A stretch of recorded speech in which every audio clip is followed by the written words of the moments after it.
लाखों लोगों की जिंदगियां और कोरोना संक्रमित होने के लिए क्या प्रधानमंत्री मोदी जी को सीधे सीधे जिम्मेवार ठहराया नहीं जाना चाहिए?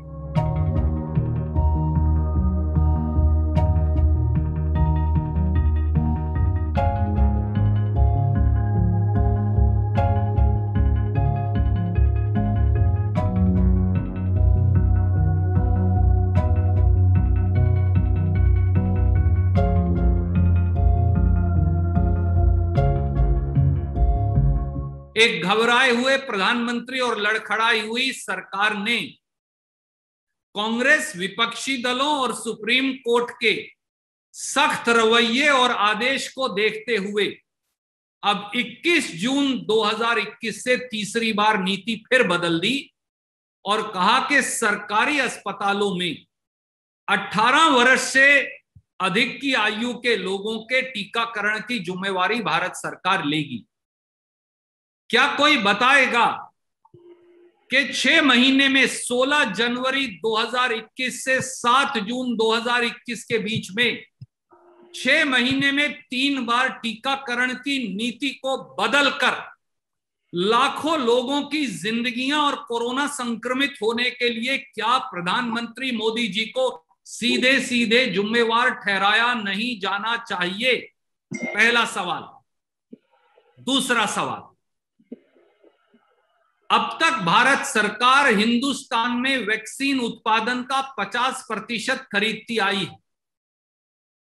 अब केवल इतना ही बदलाव आया है कि 50% की बजाय 75% वैक्सीन उत्पादन भारत सरकार खरीदेगी। मोदी जी ने यह अभी भी कर दिया कि 25% वैक्सीन प्राइवेट सेक्टर खरीदेगा।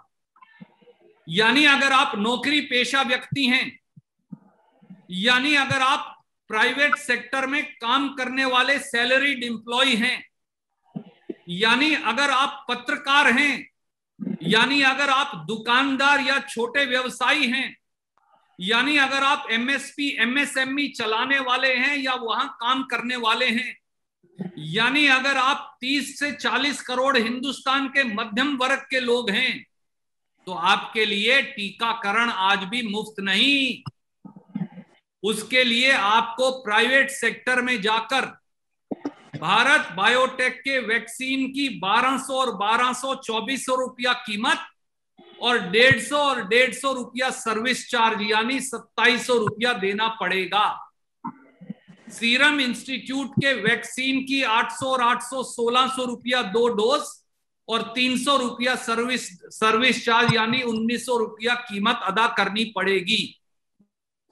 मोदी जी, क्या इस देश का मध्यम वर्ग, क्या इस देश के नौकरी पेशा लोग, क्या इस देश के दुकानदार, क्या इस देश का छोटा व्यवसायी, क्या इस देश के एमएसएमई में काम करने वाले लोग, क्या इस देश की फैक्ट्रियों में काम करने वाले लोग, क्या इस देश में छोटा छोटा स्व उद्योग चलाने वाले लोग वो इस देश के नागरिक नहीं? उनके लिए वैक्सीन की कीमत और 150 रुपया पर डोज का सर्विस चार्ज यानी 300 रुपया अदा करने की शर्त आपने क्यों रखी?